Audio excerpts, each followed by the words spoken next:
vous accueillir ici au Centre Saint-Louis. Beaucoup d'entre vous viennent de loin, il y a quelques Romains que je reconnais, mais beaucoup d'entre vous viennent de loin. Je l'ai dit à un certain nombre de vos collègues, cette maison est d'abord et avant tout la vôtre. D'abord parce que vos enseignants au quotidien vous enseignent notre langue, nous leur en sommes vraiment reconnaissants parce que notre légitimité, notre justification d'existence, c'est grâce d'abord à eux et ensuite à vous. Et puis dire que bien sûr nous sommes très contents, très honorés de recevoir Éric Emmanuel Schmitt dans cette maison qu'il connaît bien parce qu'il est déjà venu, je crois pouvoir dire, plusieurs fois.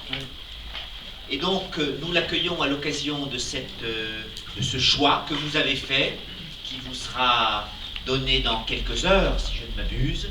Donc moi je vous dis très simplement, encore une fois, merci d'être venu jusqu'à nous et nous sommes très contents de vous accueillir.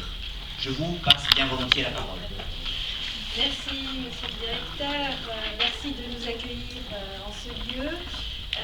Encore une fois, immédiatement, merci à Éric Emmanuel Schmitt de nous faire ce grand honneur d'être présent pour cette cérémonie. Et donc une journée en 2 temps. Alors je ne vais faire qu'une courte introduction pour donner ensuite la parole à Frédéric Sana qui vous expliquera plus précisément le déroulé de la matinée. Alors d'abord me présenter si vous ne me connaissez pas, je suis Fabienne Rondelli, attachée de coopération éducative.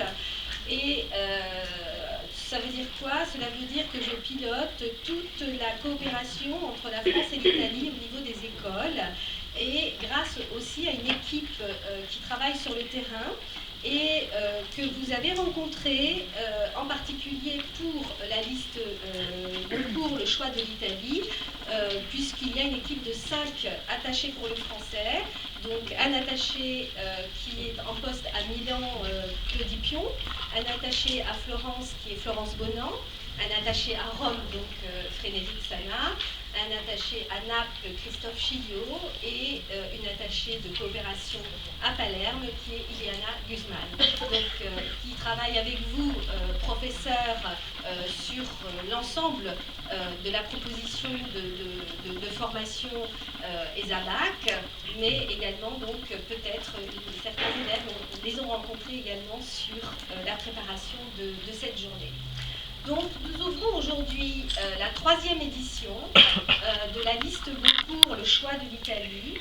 Et donc, cette année, nous avons donc, comme je l'ai déjà évoqué, la présence d'un académicien, Éric Emmanuel Schmitt.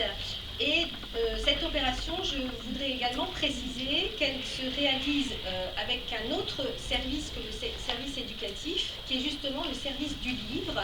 Et je voudrais ici saluer une personne qui malheureusement est absente parce qu'elle a été mandatée par Madame l'ambassadrice pour un prix justement, pour représenter l'ambassade pour un prix de traduction, mais qui sera là tout à l'heure en fin de matinée ou cet après-midi, qui est Cécile Moscovitch, et qui est donc à l'ambassade la personne qui se charge justement de promouvoir la littérature française et qui s'occupe également des possibilités de traduction des œuvres en langue italienne.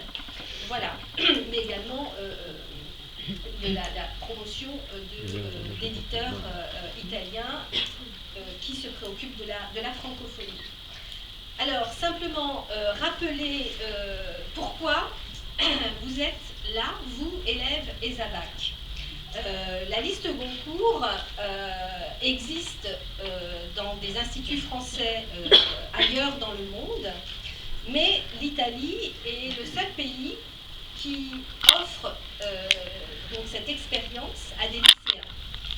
Dans les autres pays, ce sont des étudiants qui sont dans des départements de langue et civilisation, langue et littérature. Vous avez déjà, au niveau du lycée, cette compétence interculturelle et linguistique, cette double langue qui vous permet effectivement de pouvoir déjà, au niveau du lycée, lire en français. Donc vous êtes les seuls, on peut dire au monde, les lycéens, liste Goncourt, du fait de cette compétence et de ce parcours d'excellence que vous avez choisi. Simplement, sans vous assommer de chiffres, parce que vous êtes dans votre établissement et vous ne savez peut-être pas qu'aujourd'hui, il y a 366 lycées en Italie qui ont une section ou plusieurs sections ESABAC. On a eu en juin dernier près de 4000 diplômés. Si on compte donc le deuxième biennio et la dernière année, vous êtes sur le territoire un peu plus de 15 000 à suivre ce parcours. Donc effectivement un parcours qui pour vous vous nous le direz peut-être dans la matinée ou dans l'après-midi, qui est ce parcours qui vous permet l'accès finalement au monde francophone, aujourd'hui pour vos études, mais évidemment vous avez aussi fait le choix d'une langue qui est la seule qui est parlée sur les 5 continents, donc vous êtes aussi ouvert le monde, vous offrez le monde par ce choix. Je m'en arrête là, je vais juste donc